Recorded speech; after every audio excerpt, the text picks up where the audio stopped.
अस्सलाम वालेकुम all of you. आज हमारे साथ डॉक्टर इरफान बुखारी साहब हैं जो कि आज प्रेजेंट करेंगे assessment on FCPS and MCPS exams. तो सर कैन वी स्टार्ट? जी श्योर। एक चीज़ रिक्वेस्ट करना चाहूँगा मैं, प्लीज़ सर थोड़ा सा मैं टाइम दूँगा आपको। एक चीज़ मैं रिक्वेस्ट करना चाहूँगा आप सबसे, काइंडली अपना माइक हमेशा की तरह आप लोग हमेशा करते ही हैं उसको म्यूट रखिएगा। बस जब किसी ने क्वेश्चन पूछना हो, कंफ्यूजन हो ड्यूरिंग प्रेजेंटेशन, तो उस वक्त अपने सिर्फ माइक ऑन कीजिएगा ताकि कोई ड्यूरिंग प्रेजेंटेशन कोई डिस्टर्बेंस ना रहे। बहुत शुक्रिया जी sir, please.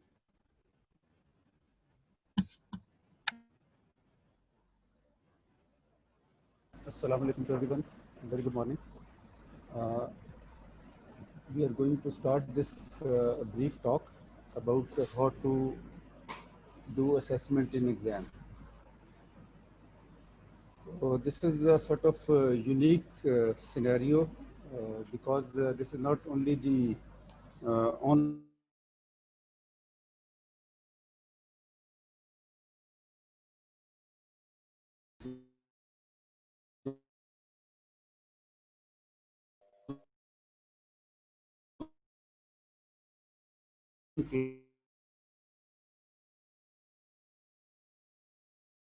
class, we are also having a live session here. So mute कर लें अपने सब.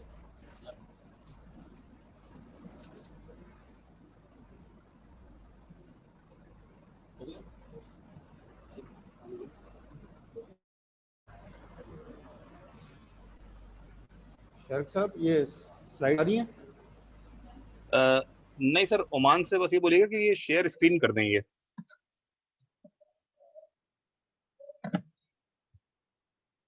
जी सर, आवाज़ आ रही है मेरी आपको?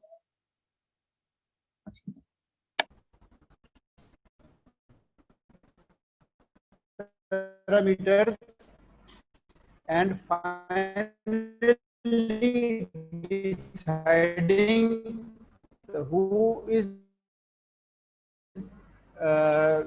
going to pass through. अब उसके बाद आपने डिसाइड करना है, इन्फर करना है कि what is your overall assessment.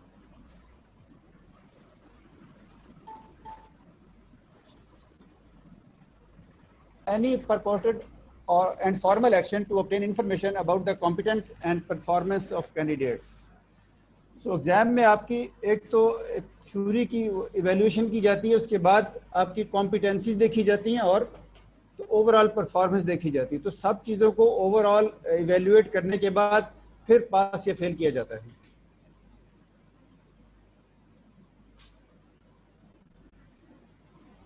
So a process of forming a value judgment about candidates.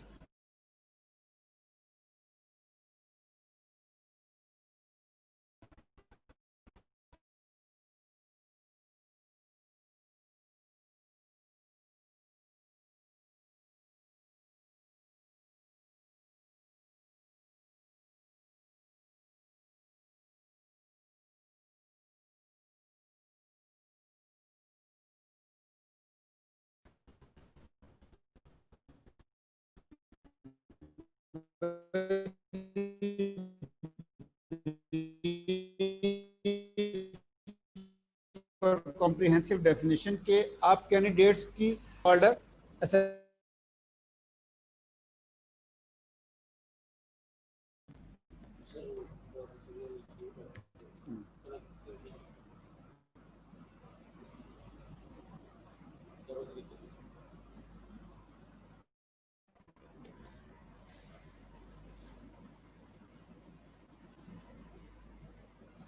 So I'll be talking about the steps of this evaluation कि ये evaluation हमारे एग्जाम में MCPS में FCPS में कैसे की जाती है.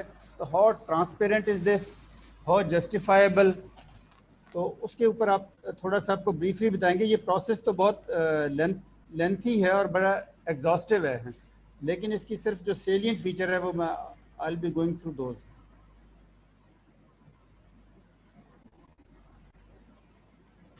While going through this process, whole process, we can end up with wrong decision also, क्योंकि human is to err.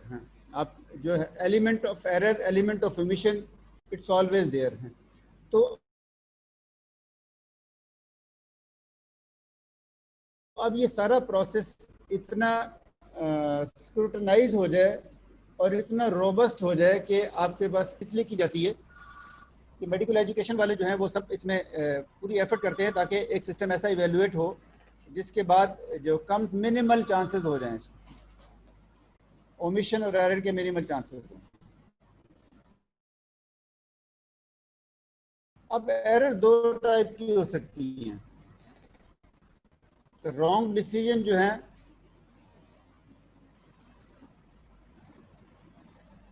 One is that someone is passing who should not have passed, कि वो उसकी evaluation में कोई ऐसी गड़बड़ हुई है कि वो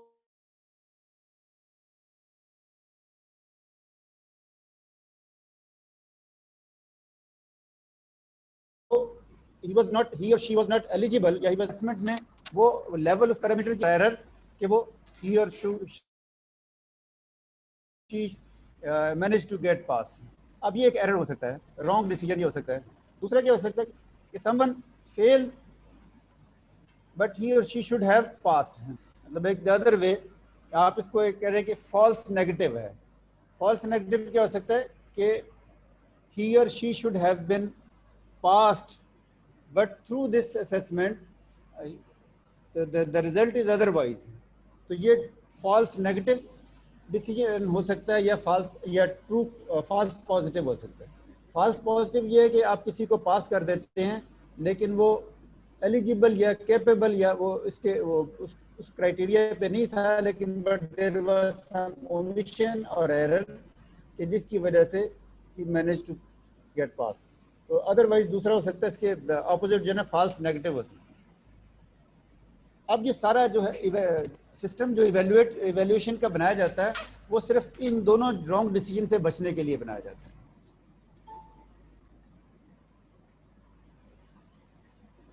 So the same thing, it is explained in the 2x2 contingency table. There can be true pass or there can be true fail, but there can be false pass और there can be false failing है। ये दो wrong decision हो सकते हैं, false पास का या false fail का।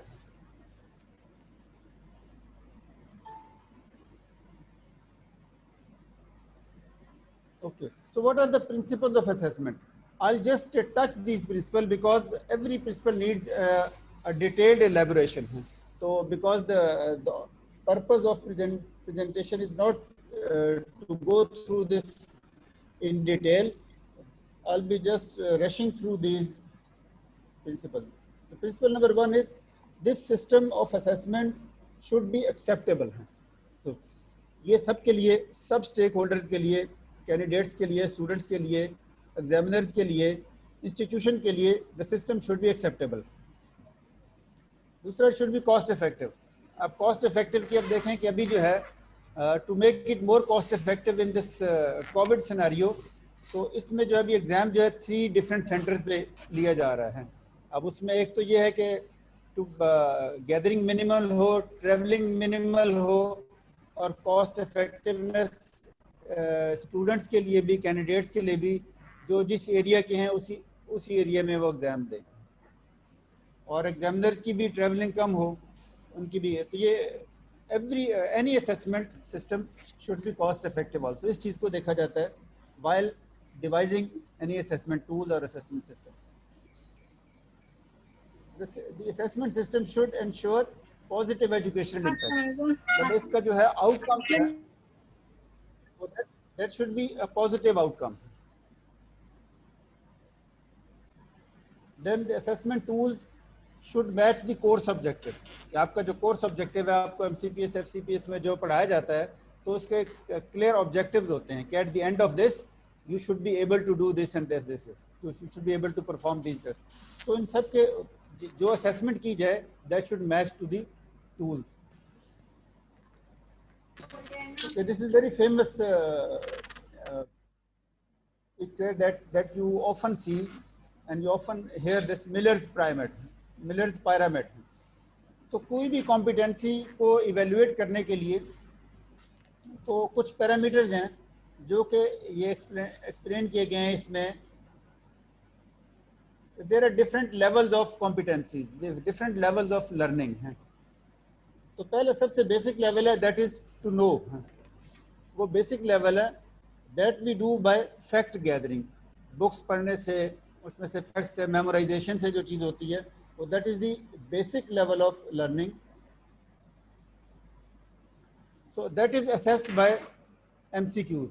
आप एमसीक्यूज में भी जो ट्रू फॉल्स वाले एमसीक्यूज होते हैं, जैसे आपको पार्ट 1 में एमसीक्यूज आते हैं, तो मेजॉरिटी ट्रू फॉल्स ही होते हैं। ये बेसिक लेवल की जो चीज़ें हैं वो चेक की जाती हैं through MCQs, true false MCQs.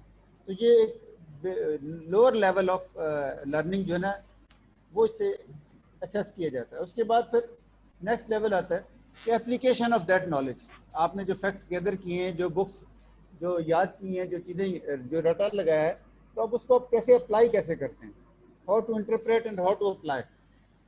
And assessment of this level of learning is done through case presentation, essays, जो आपकी थ्योरी पेपर होता है उसमें SAQs होते हैं और साथ MCQs होती हैं। तो MCQs और थ्योरी जो essays जो हैं, SAQs, उनके थ्रू हम ये सेकेंड लेवल ऑफ लर्निंग जो है वो भी assess this knows how to interpret, how to apply the knowledge, the facts that you have gathered through memorization, through your studying your books. Then next level comes shows, कि you have to show what you have learned, what you have learned. तो अब ये हम assess करते हैं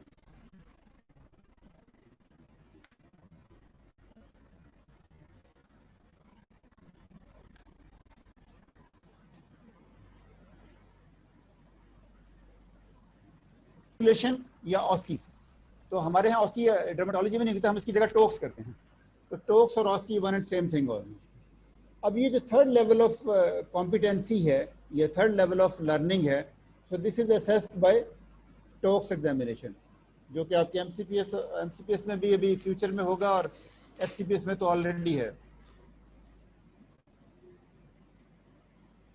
Then the last level, that is the prime level, that how to do the thing, कि आपकी जो चीज़ परफॉर्म कर रहे हैं आप रिपीटेडली उसको, कि वो आपकी जो है एक स्किल एक्वायर कर लें आप उसके थ्रू।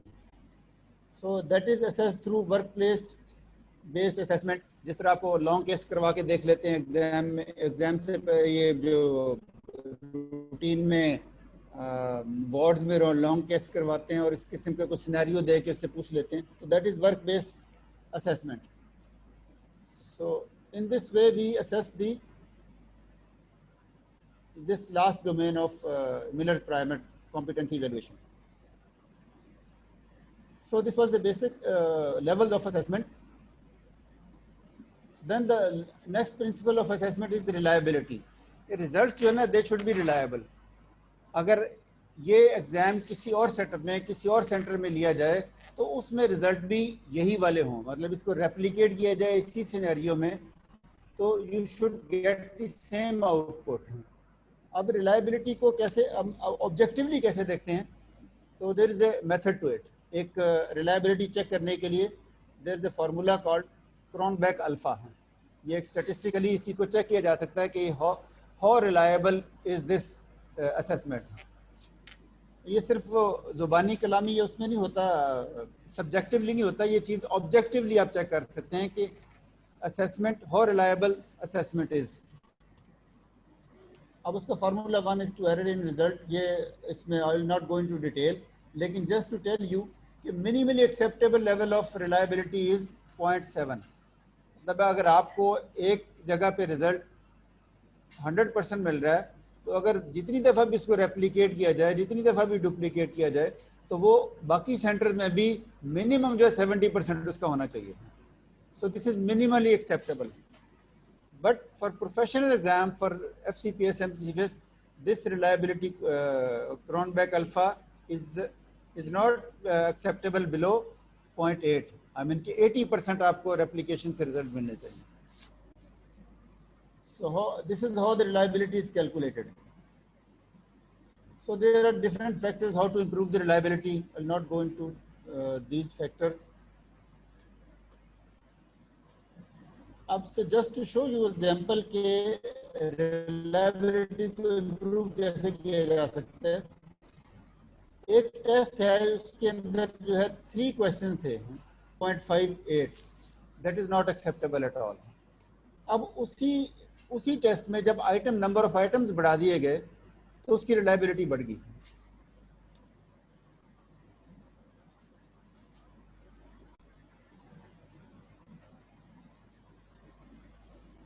जब उसके number of item were made 50 item तो reliability came out to be 0.84।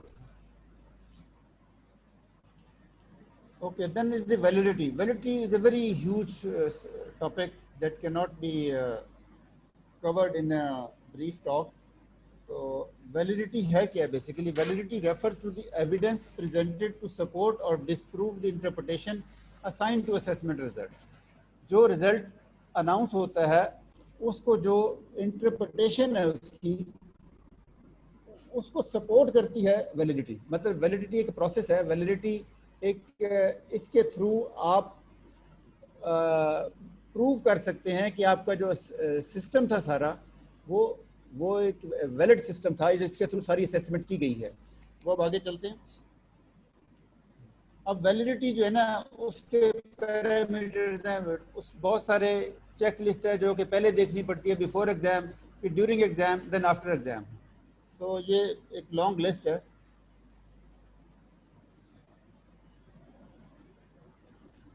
So this is just the summary of assessment. Assessment should be acceptable to all the stakeholders.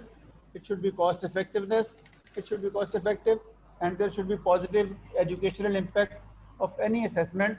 And assessment, the tool should match with the intention or the objectives of the course. Then there can be post-exam analysis to improve the reliability. Validity is pre, intra और post exam issues, ये सारे इसमें validity में cover होते हैं सारे issues. तो this is a flow chart. कोई भी टेस्ट डेवलप किया जाता है तो उसके बाद उसकी टेस्ट एडमिनिस्ट्रेशन है, देन जब वो टेस्ट कंडक्ट होता है उसके बाद रिजल्ट्स आते हैं, तो रिजल्ट्स के ऊपर बेस्ड ऑन रिजल्ट्स तो जजमेंट की जाती है अबाउट कॉम्पिटेंसीज। तो उसके बाद फिर डिसीजन अबाउट फेल और पासिंग होता है। ये जस्ट ये नहीं कि आपने टेस्ट दे दिया और ये उसका जो है उसके ऊपर डिसीजन हो गया, उससे पहले डिसीजन से पहले there is a long process of assessment. So assessment is about making defensible and correct judgment about learners' competence. कि competence के ऊपर आपकी judgment कितनी correct है और how defensible is this. तो ये validity, जिस टेस्ट की, जिस assessment की validity ज़्यादा होती है, उसका मतलब है तो that is more defensible, that is more correct. मतलब there is no 100% तो कहीं भी ये validity कहीं नहीं होती है। तो near to perfection जो चीज़ हो सकती है वो है। So in order to improve the assessment process, we need to improve practices at pre, intra and post exam levels. The main focus of assessment is to improve validity. By improving validity, we will be able to reduce false negative and false positive passing and failing. इस तरह शुरू में बताया था कि wrong decision हो सकते हैं पूरे process में, तो उसको जो है to minimize that false positivity and false negativity, we have to improve the validity of exam, validity of assessment process. So just to ensure that only those pass who are competent enough. अच्छा, अब ये जो है CPSP के level के ऊपर ये आपकी कॉम्पिटेंसी देखी जाती हैं। ये मैं इसमें I'll go through these. कौन कौन सी कॉम्पिटेंसीज आपकी एग्जाम की उसमें असेस की जाती हैं वाइवा एग्जाम में? Application of knowledge, then history, physical examination techniques, clinical reasoning, ये सारी आपकी वाइवा के अंदर ये चेक की जाती हैं। इनके अलग अलग ये चेक लिस्ट के मुताबिक देखी जाती है। पेशेंट प्रॉब्लम आइडेंटिफिकेशन, कि आपकी फाइंडिंग कितनी करेक्ट थी, आपने पेशेंट की प्रॉपर फाइंडिंग आइडेंटिफिकेशन, आपका प्लान ऑफ मैनेजमेंट क्या है, स्किल्स ये आपकी देखी जाती है, टॉक्स में देखी जाती है, procedural skill, patient management, communication, counselling, and professional behaviour. तो ये शुरू वाली जो है ना कॉम्पिटेंसी, देखा जाए एप्लीकेशन ऑफ नॉलेज, ये आपकी आती है कॉग्निटिव डोमेन में। जिस तरह 3 डोमेन होते हैं लर्निंग के, कॉग्निटिव डोमेन है, साइकोमोटर है, देन अफेक्टिव है। तो ये आपकी तीनों डोमेन जो है असेसमेंट में चेक किए जाते हैं।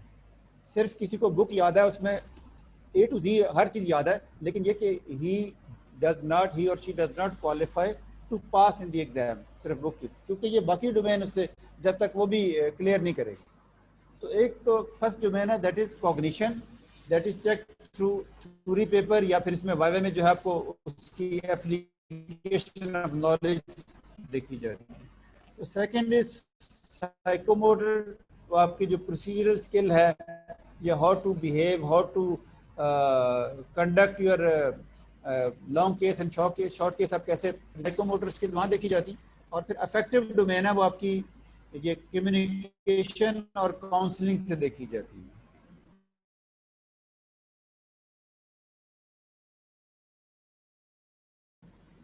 और आपका professional competency which are being assessed in exam. अब टॉक्स के ऊपर एक ऑलरेडी सेशन हो चुका है, brigadier Naeem has conducted this very well, तो इसमें मैं डिटेल में नहीं जाऊंगा। टॉक्स को कैसे हमने आगे लेके जाना है और टॉक्स की मार्किंग कैसे होती है, इसकी असेसमेंट कैसे होती है। तो दिस इज जस्ट दी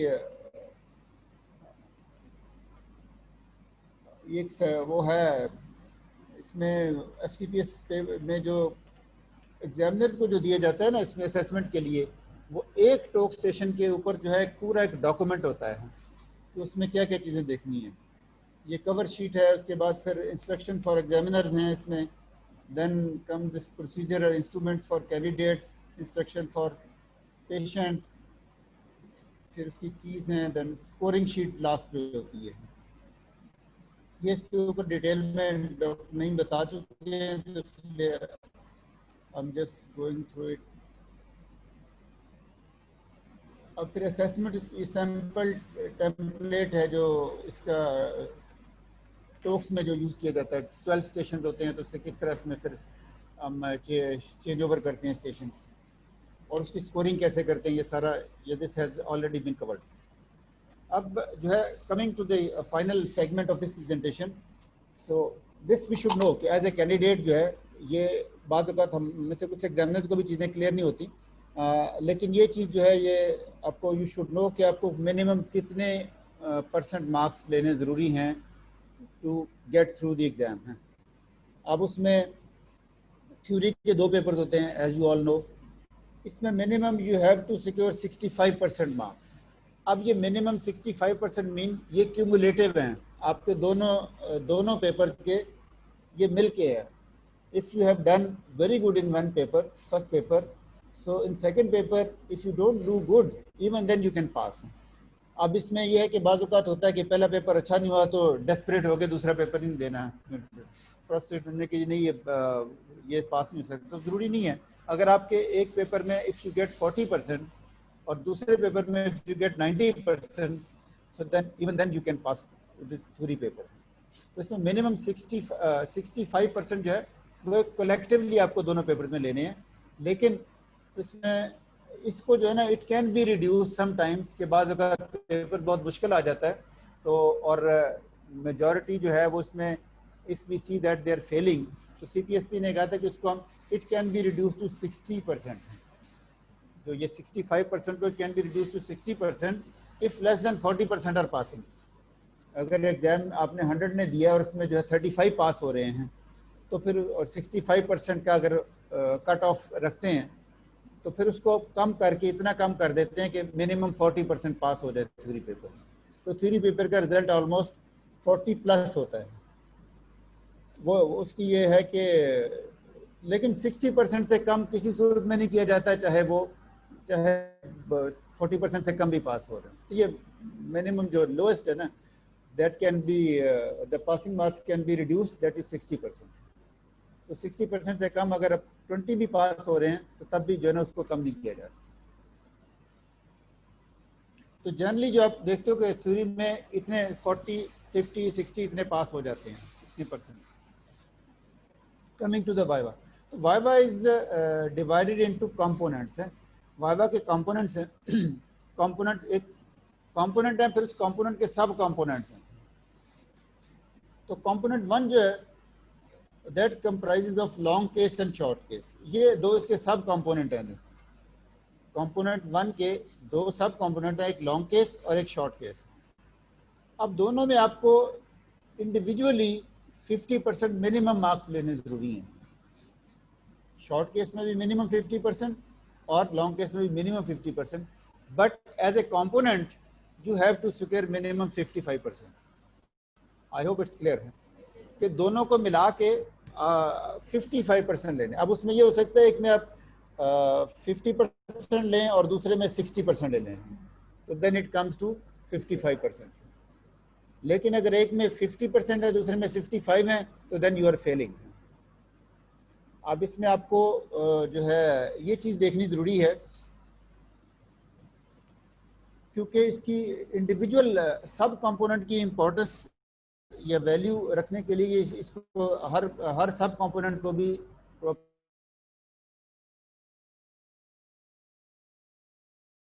पर वेटेज दी गई है। और शॉर्ट केस में फेल होने तो देन यू आर फेलिंग है, अनलेस कि आप कलेक्टिवली 55% अचीव नहीं करते। लॉन्ग केस में अगर आप 90% ले लेते हैं और शॉर्ट केस में आप 20% से कम लेते हैं तो देन यू आर फेलिंग। 50% से कम लेते हैं, मिनिमम 50% होना जरूरी है दोनों सब कंपोनेंट में। और कंपोनेंट टू जो है वो that comprises of TOACS plus clinical and histological slides. अब इसका भी यही है कि मिनिमम आपको कलेक्टिवली 55% अचीव करने हैं इस कंपोनेंट में पास होने के लिए।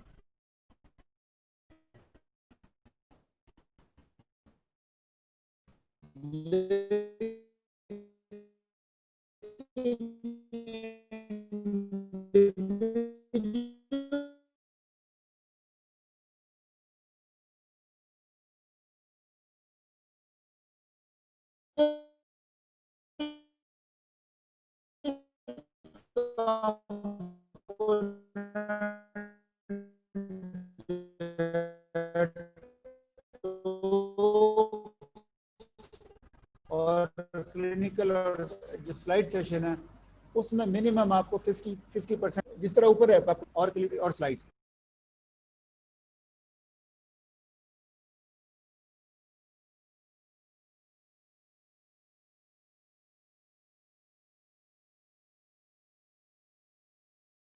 तो देन वी आर पासिंग। हाँ, उस सब कंपोनेंट में क्लिनिकल स्लाइड्स की वेटेज 60% है और हिस्टोपैथोलॉजी की 40%।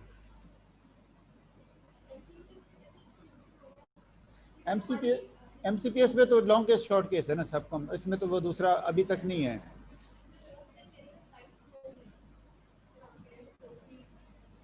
टॉक्स नहीं है, लेकिन स्लाइड्स में भी फिर आपका मिनिमम 55% उस सेशन में होना चाहिए ना। तो स्लाइड का एक कंपोनेंट है ना एक अलग, जब तक टॉक्स इंक्लूडेड नहीं है तो वो अभी कंपोनेंट सिर्फ स्लाइड्स का है। अभी हिस्टोपैथोलॉजी की स्लाइड्स भी होंगी और आपकी मोस्ट लाइकली जो फ्यूचर में और क्लिनिकल भी होंगी। सर अस्सलाम वालेकुम, दिस इज डॉक्टर फारीना। एक क्वेश्चन है सर, मुझे आपसे पूछना है। अच्छा, इफ यू अलाउ मी कि एक आध स्लाइड और है, इसके बाद फिर इंशाल्लाह क्वेश्चन आंसर करते हैं। ठीक है सर।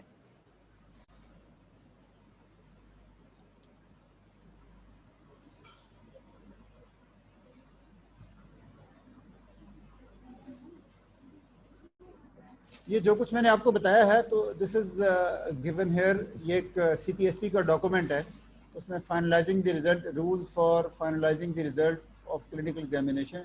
जनरल प्रिंसिपल ये कि 50% marks in a sub component and 55% marks in a component which may be single or may consist of 2 or more sub components.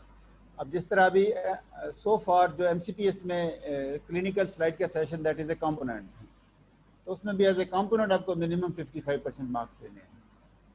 तो जब इसको जब टॉक्स भी इंक्लूड हो जाएगा देन इट विल बिकम सब कंपोनेंट।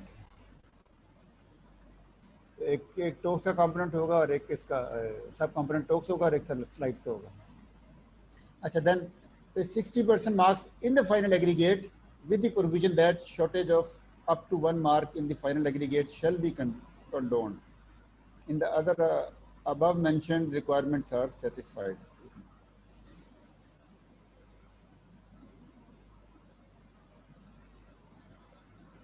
ये एक असेसमेंट का वो है, शीट है जिसके ऊपर असेस किया जाता है आपको लॉन्ग टेस्ट शॉर्ट केस में.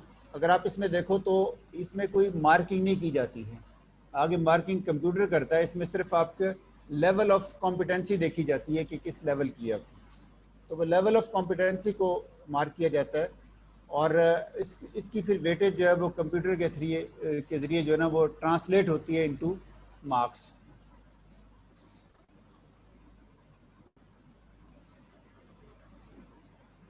Next. So I am finished. और अगर अभी किसी को क्वेश्चन है तो देन यू कैन आस्क. मैं सिर्फ एक अपनी कैपेसिटी में आपको आंसर कर सकता हूं क्योंकि I am not representing CPSP. जो मुझे मेरी अंडरस्टैंडिंग है तो उसके मुताबिक आई कैन आंसर. जी बोलिए. किस anybody?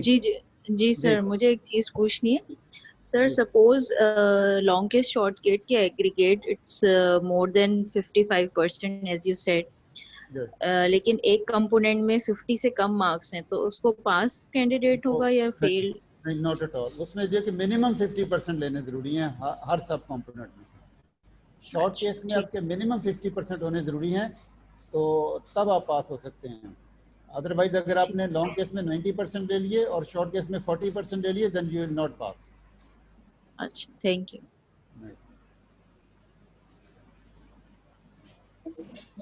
Any query? Any confusion, ambiguity?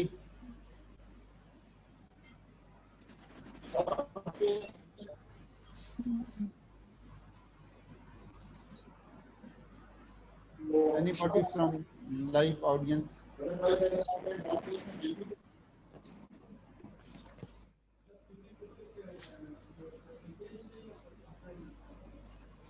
अच्छा, the question is from this live audience that theory paper, is it a percentile or percentage to get through it? तो theory में जो है it's not percentile, लेकिन एक उन्होंने benchmark रखा है कि 65% मिनिमम आपको अचीव करने जरूरी हैं. तो अब उसमें यह है कि फिर ये भी रखा है कि 40% of all the candidates, at least 40% should be passing in the theory exam. अगर 40% से कम पास हो रहे हैं 65% के बेंचमार्क पे, तो उसको फिर that can be reduced to 64% और 63%, but it is never done below 60%. तो 60% से कम किसी सूरत में भी होगा चाहे कोई भी पास नहीं हो रहा है.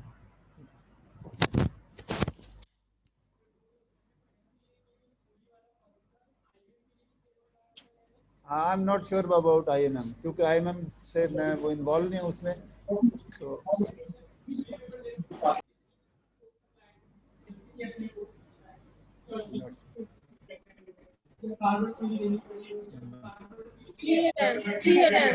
this is sort of administrative.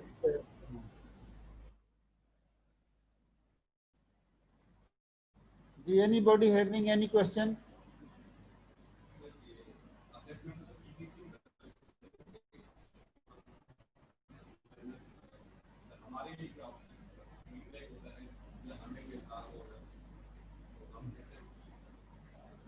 The question from audience होगी या एग्जामिनर की तरफ से होगी.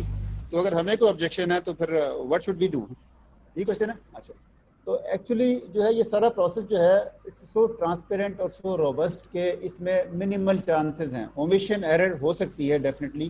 तो उसके लिए आपको एग्जाम के बाद एक फीडबैक और फॉर्मा दिया जाता है. तो आपको किसी चीज़ पे ऑब्जेक्शन है, तो आपने कोई चीज़ देखा है, कोई डेफिशिएंसी है किस चीज़ में, यू कैन हाईलाइट दैट. और उसमें जो है कि कॉन्फिडेंशियलिटी और सीक्रेसी जो है वो एक अपनी जगह पे है, लेकिन अगर आपको कोई ऑब्वियस फ्लॉ नज़र आता है और ऑब्वियस कोई मिसकंडक्ट नज़र आता है, यू कैन हाईलाइट दैट. तो and it is very well addressed.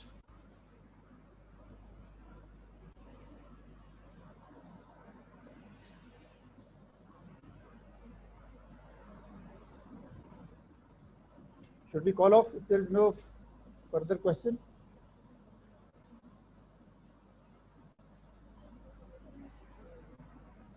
Sharik sir,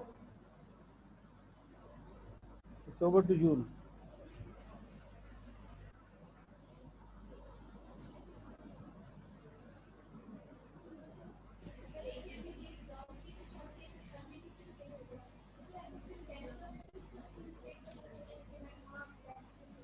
Practice and practice.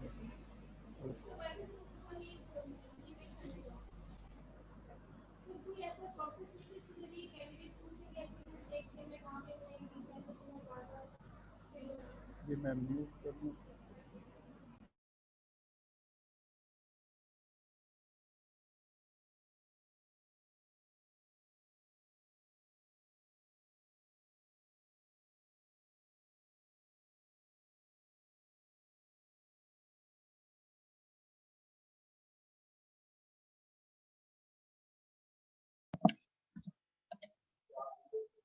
अच्छा सर, बहुत बहुत शुक्रिया सर आपके टाइम का, और आप सब लोगों का भी बहुत बहुत शुक्रिया। और अगर कोई क्वेश्चन है आप सबके तो काइंडली अपना माइक ऑन करके सर से पूछ लें, और अगर नहीं है तो फिर हम सेशन क्लोज कर देते हैं। जी, I am available for 5 minutes more, अगर किसी को क्वेश्चन है। जी बिल्कुल, इस मौके को अवेल जरूर करें, सर हैं अभी अवेलेबल, तो काइंडली क्वेश्चन कोई भी हो पूछ लें।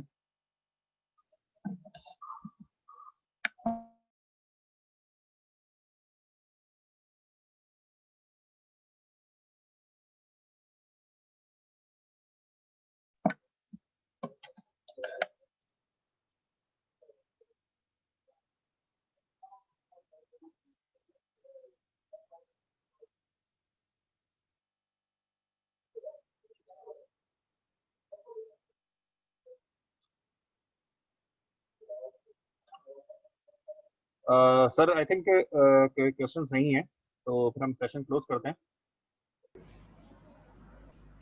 चलो, okay, thank you very much. बहुत शुक्रिया सर आपके टाइम के लिए। अल्लाह हाफिज़।